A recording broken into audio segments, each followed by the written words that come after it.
정대훈 담임 목사님의 성만찬적 존재로 살다라는 제목의 말씀. 마태복음 26장 17절에서 30절까지의 말씀. 무교절의 첫날에 제자들이 예수께 나와서 이르되 유월절 음식 잡수실 것을 우리가 어디서 준비하기를 원하시나이까? 이르시되 성한 아무에게 가서 이르되 선생님 말씀이 내 때가 가까이 왔으니 내 제자들과 함께 유월절을 내 집에서 지키겠다 하시더라 하라 하시니 제자들이 예수께서 시키신 대로 하여 유월절을 준비하였더라. 저물 때에 예수께서 12제자와 함께 앉으셨더니 그들이 먹을 때에 이르시되 내가 진실로 너희에게 이르노니 너희 중에 한 사람이 나를 팔리라 하시니 그들이 몹시 근심하여 각각 여짜오되 주여 나는 아니지요. 대답하여 이르시되 나와 함께 그릇에 손을 넣는 그가 나를 팔리라. 인자는 자기에 대하여 기록된 대로 가거니와 인자를 파는 그 사람에게는 화가 있으리로다. 그 사람은 차라리 태어나지 아니하였더라면 제게 좋을 뻔하였느니라. 예수를 파는 유다가 대답하여 이르되 랍비여 나는 아니지요. 대답하시되 네가 말하였도다 하시니라. 그들이 먹을 때에 예수께서 떡을 가지사 축복하시고 떼어 제자들에게 주시며 이르시되 받아서 먹으라. 이것은 내 몸이니라 하시고 또 잔을 가지사 감사 기도하시고 그들에게 주시며 이르시되 너희가 다 이것을 마시라. 이것은 죄 사함을 얻게 하려고 많은 사람을 위하여 흘리는 바 나의 피 곧 언약의 피니라.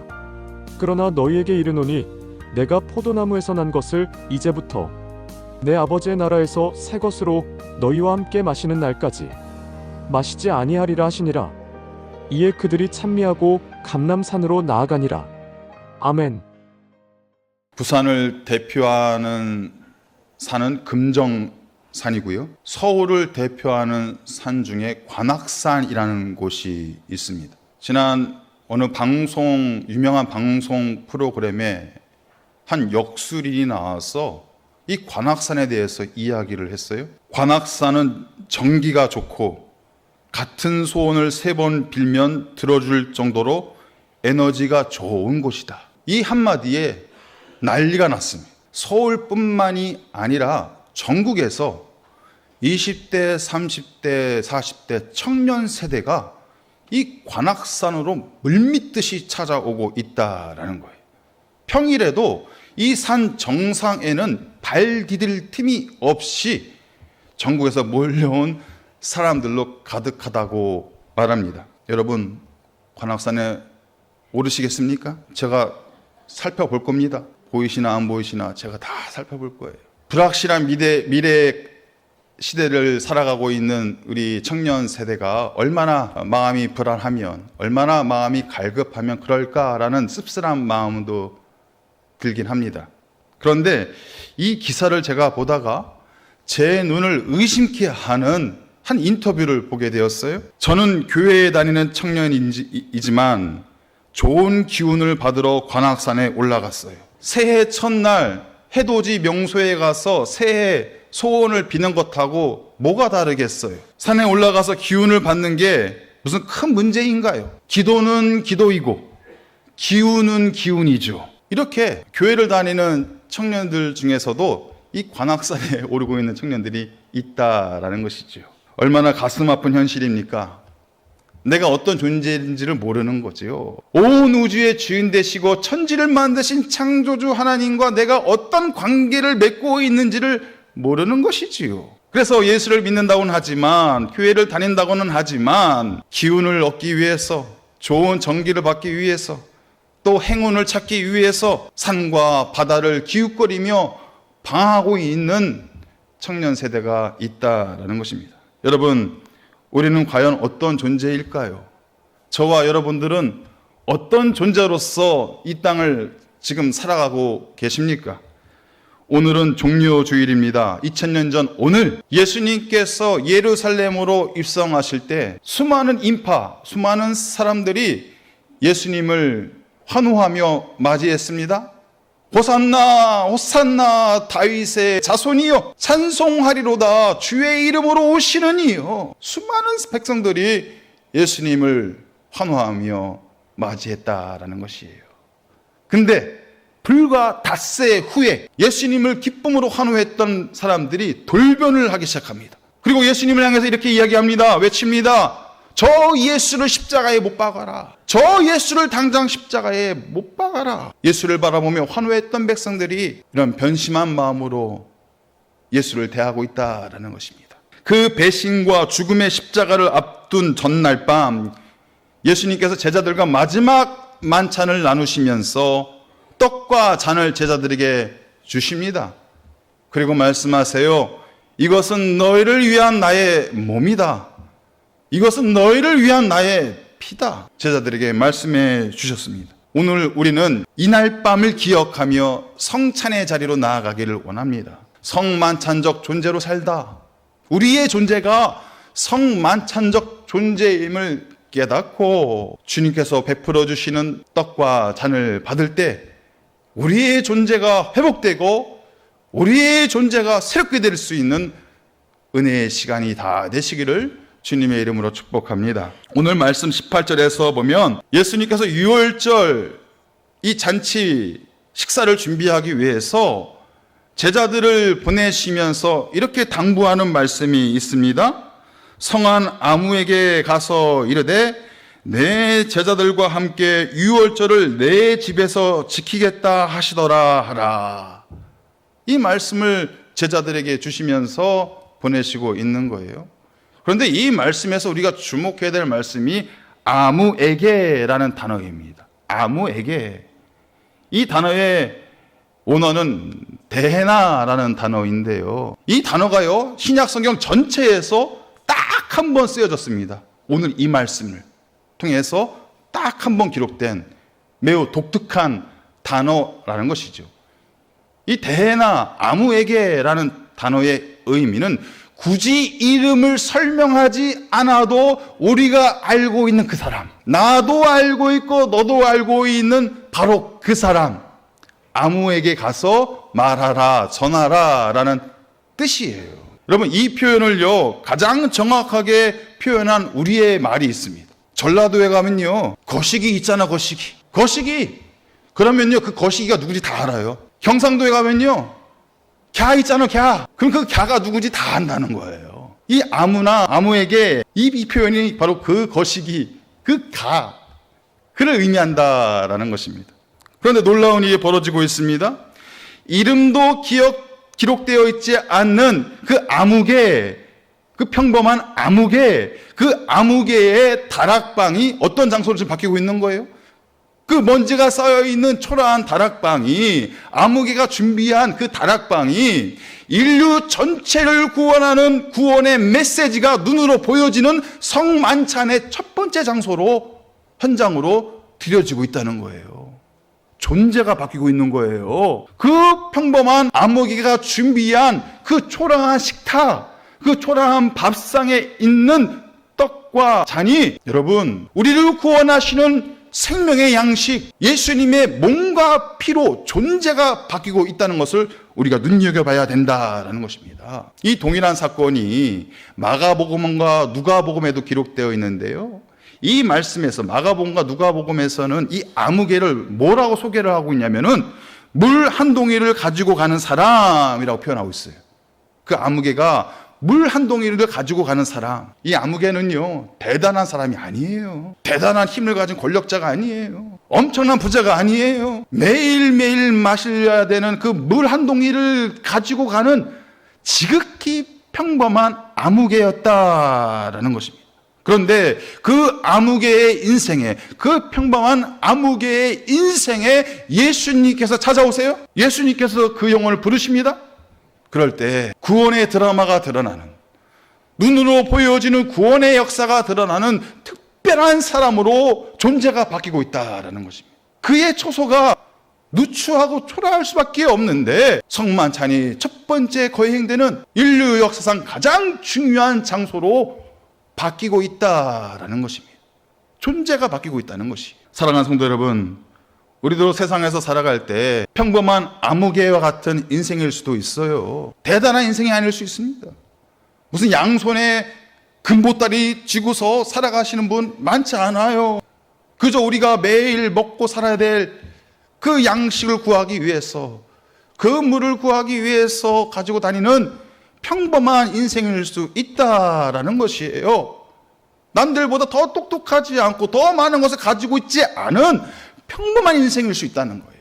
평범한 사람일 수 있다는 거예요. 그러나 예수님께서 그 인생에 찾아오시면 그 인생의 존재가 바뀌게 된다는 것입니다. 이름조차 없었던 그 인생 가운데 하나님께서 예수님을 통하여 존재가 바뀌는 새로운 이름을 우리에게 허락해 주신다는 것입니다. 여러분 기억하십시오. 예수님이 내 인생에 찾아오시는 순간 우리는 평범한 인생에서 특별한 인생으로 바뀌게 됨을 믿으시길 바랍니다. 우리의 삶의 자리가, 삶의 거처가 지극히 평범해 보일지라도, 세상적으로 너무너무 평범해 보일지라도 예수님께서 그 자리에 함께 하시는 순간 복음이 눈으로 보여지는 생명의 자리로 그 존재가 바뀐다는 사실을 기억하시기를 바랍니다. 오늘 이 예배 시간이 바로 우리의 존재가 바뀌시는 그러한 시간이 되시길 간절히 바랍니다. 나는 왜 이렇게 평범한 인생일까? 나는 왜 이렇게 잘하는 것이 아무것도 없을까? 나는 왜 남들보다 똑똑하지 못할까? 나는 왜 남들보다 가진 것이 부족할까? 여러분, 그것이 우리의 인생의 전부가 아니라는 것입니다. 그 자리에 예수님께서 찾아오시면 그 다락방이 놀라운 생명의 잔치가 벌어지는 성만찬의 자리로 바뀌게 되는 것이고, 그 평범했던 인생이 예수님께서 기억하시고 사용하시는 특별한 인생이 될 줄 믿습니다. 이 예배의 시간이 바로 그러한 시간으로 나아갈 수 있는 우리 모두가 되시길 바랍니다. 오늘 본문에서 보면 너무나 대조적인 두 부류의 제자들의 모습이 나와요. 가룟 유다와 다른 나머지 제자들의 모습입니다. 이 제자들의 모습이 딱 두 부류로 정확하게 나누어지고 있다라는 거예요. 마태복음 26장 15절 말씀에서 보면 가룟 유다가 제사장들에게, 대제사장들에게 예수를 팔아넘기면서 흥정하는 장면이 나와요. 이렇게 흥정하고 있습니다. 내가 예수를 너희에게 넘겨주리니 얼마를 주려느냐? 예수를 팔아넘길 테니 얼마를 주려느냐? 그런데 이 구절에 원어 성경에는 기록이 되어 있는데 우리말 성경에는 생략되어 있는 단어가 있어요.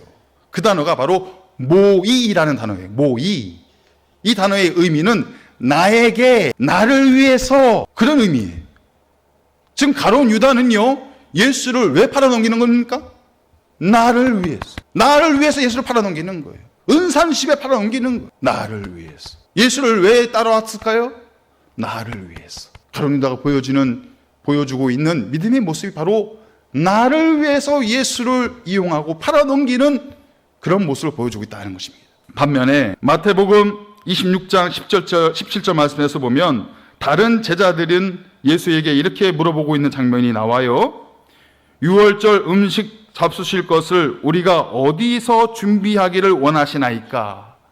유월절 이 잔치집에 음식을 준비하는데 이것을 어디서 우리가 준비를 하면 되겠습니까? 이런 질문을 예수님께 물어보고 있는 거예요. 그런데 이 성경 구절 안에서도 생략되어 있는 단어가 있어요. 소이라는 단어예요. 소이. 이 단어의 의미는 뭐냐?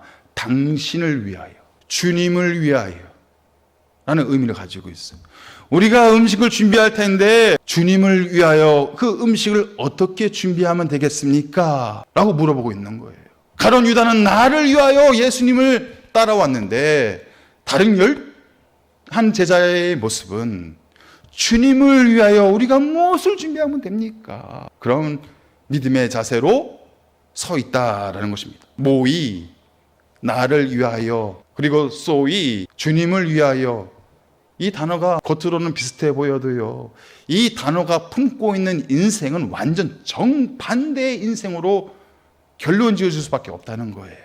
마치 천국과 지옥의 차이처럼 나를 위하여 예수를 믿는 것과 주님을 위하여 예수를 믿고 따르는 것은 완전히 다른 인생이다라는 것입니다. 예수님께서 21절에서 제자들에게 충격적인 선언을 하세요. 너희 중에 한 사람이 나를 팔리라. 너희 중에 한 사람이 나를 팔리라. 이 말씀을 듣자 제자들이 깜짝 놀라서 물어봅니다. 22절 말씀, 주여 나는 아니지요. 주여 나는 아니지요. 그러자 가룟 유다가 예수님을 향해서 물어봅니다. 25절 말씀, 라삐여 나는 아니지요. 여러분 이 차이를 아시겠습니까? 주여 나를 아니죠. 라삐여 나는 아니지요. 이 대답의 차이에 큰 차이를 갖고 있다는 거예요. 제자들은 예수를 내 삶의 주인으로 모시고 있어요. 나의 주님으로 받아들이고 있다라는 것입니다. 그러나 가룟 유다는요, 예수님을 주님으로 모시고 있는 것이 아니에요. 랍비요, 선생이요, 그저 자기를 위해서 필요한 선생으로만 여기고 있다라는 것입니다.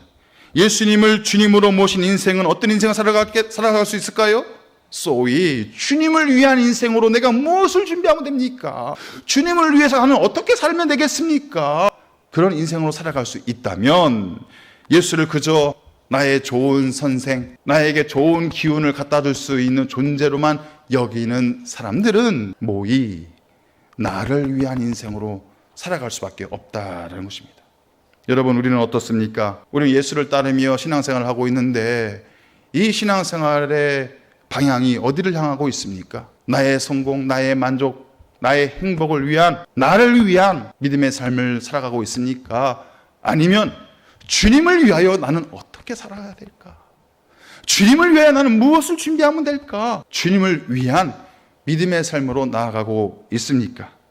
우리 모두가 주님의 영광을 위하여 살아갈 수 있는 복된 삶이 되시기를 간절히 축복합니다.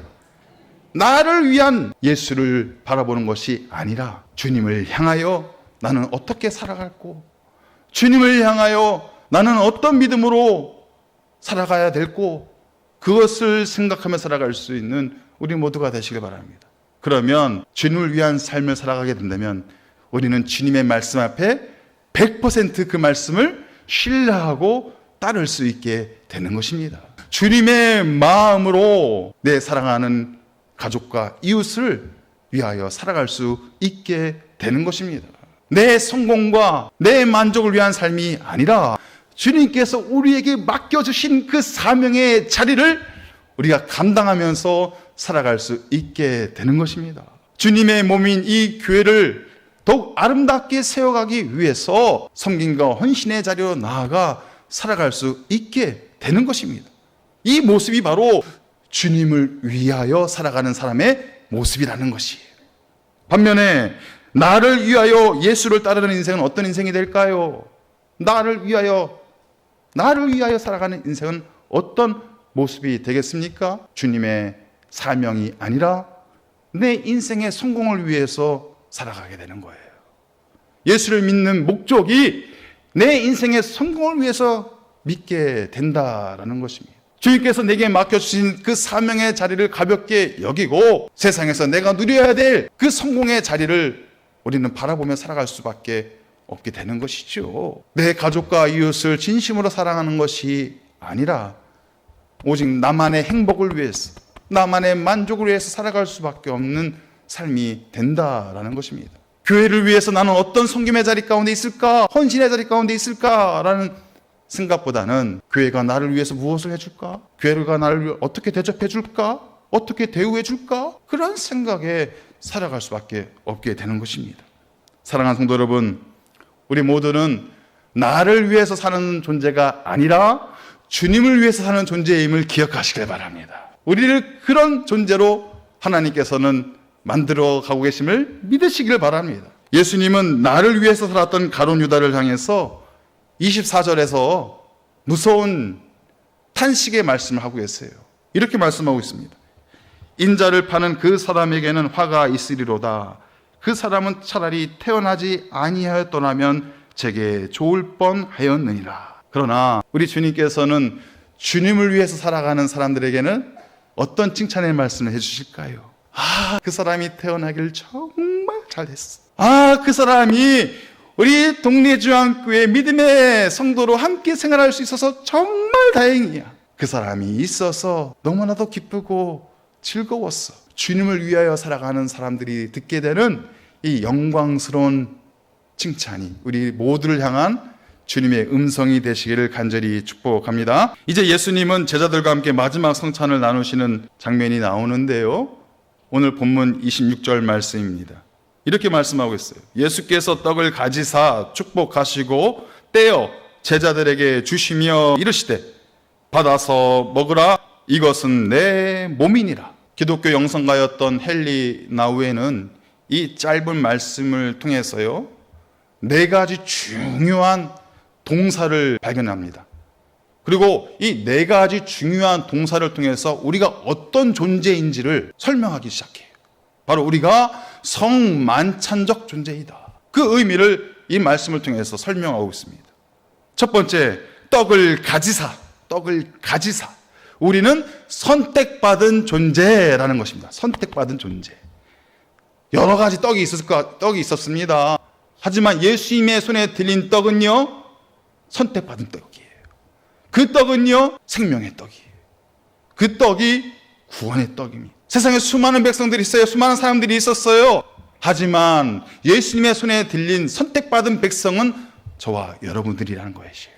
무슨 조건이 있어서, 무슨 자격이 있어서, 무슨 공로가 있어서, 무슨 모양이 예뻐서, 그 인생이 너무 맛있어서, 그래서 우리를 선택하신 것이 아니라 하나님의 일방적인 사랑하심을 통해서, 무조건적인 선택을 통해서 우리를 선택해 주셨다는 거예요. 우리는 선택받은 존재임을 기억하시길 바랍니다.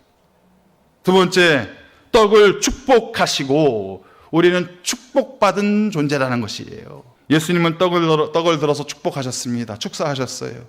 마찬가지로 저와 여러분들을 기억하사 우리 인생을 들으시고 들어 올려주시고 우리를 축복해 주신다라는 것입니다. 나를 위해 살았던 가룟 유다는 태어나지 않았던 것이 더 좋았을 텐데 라는 이야기를 듣지만 저와 여러분들은요, 선택받고 사랑받고 축복받는 인생으로 살아가고 있다는 것입니다. 이것이 우리의 존재라는 거예요. 세 번째, 그 떡을 떼시고 우리는 깨어지는 존재다라는 것입니다. 깨어지는 존재. 여러분, 떡이 떡으로서만 남아 있었으면 그것은 생명의 떡이 될 수가 없었어요. 그 떡이 떼어지고 깨어져서 그것이 사람들에게 전해지고 사람들이 그 떡을 먹을 때 그 떡에 생명력이 나타나게 되는 것입니다. 여러분, 우리는 연약함을 다 가지고 있어요. 우리 안에 죄성이 다 있어요. 교만한 마음도 있고요, 이기적인 마음도 있고요, 게으른 마음도 있고요, 또 이 자존심도 다 가지고 있어요. 하지만 이런 모든 것들을 십자가 앞에서 깨어지고 떼어져서 나아갈 때 여러분, 그 깨어진 자리에 예수가 드러나게 되는 겁니다. 예수의 성품이 드러나게 되는 거예요. 그리고 우리를 통해서 그 예수의 향기가, 예수의 성품이 전해지게 되는 것입니다. 우린 그런 존재로 살아가고 있음을 기억하시기를 바랍니다. 네 번째, 떡을 주시고 우리는 내어주는 존재다라는 거예요. 이것이 바로 성만찬의 가장 중요한 이유입니다. 예수님은 우리에게 생명을 내어주셨어요. 떡만 주신 것이 아니에요. 그 떡 안에 무엇이 담겨 있을까요? 예수님의 마음, 우리를 향한 예수님의 마음, 예수님의 사랑, 예수님의 눈물, 예수님의 긍휼, 예수님의 섬김, 예수님의 희생, 그 떡 안에 다 담겨져 있는 거예요. 여러분, 우리는 내어주는 존재입니다. 우리가 그런 내어주는 존재로 살아갈 때 우리 가운데 예수님의 마음이 담겨지고 예수님의 사랑이 담겨지고 예수님의 은혜가 담겨지고 예수님의 구원의 소식이 담겨지게 되는 것이죠. 그래서 우리를 통해서 이 세상이 변화받고 예수를 알지 못하는 사람들이, 죽어가는 그 영혼들이 우리를 통해서 구원의 기쁨을 누릴 수 있는 자리 가운데 나오게 되는 것입니다. 이것이 우리의 존재라는 거예요. 우리의 진정한 존재가 바로 이런 성만찬적인 존재로 살아가고 있다는 것입니다. 여러분, 우리 이런 존재를 통해서 살아가는 사람들에게 주시는 신비로운 장면이 있어요. 30절 말씀인데요, 마지막 30절 말씀 함께 봉독합니다. 이에 그들이 찬미하고 감난산으로 나아가니라. 제자들과 예수님이 기다리고 있는 그 장소는 어떤 장소입니까? 십자가가 기다리고 있는 장소예요. 고난과 죽음이 기다리고 있는 장소예요. 험악한 장소예요. 하지만 그 장소 나갈 때 두려워했다, 그렇게 기록하지 않고요, 예수와 함께 찬미하며 감난산으로 나아가니라 말씀하고 있어요. 분명히 눈앞에 보여질 것은 두려움인데, 고난인데, 힘든 일뿐인데 그 상황 앞에 내가 두려워하지 않고 예수와 함께 찬미하며 그 자리로 나아가리라.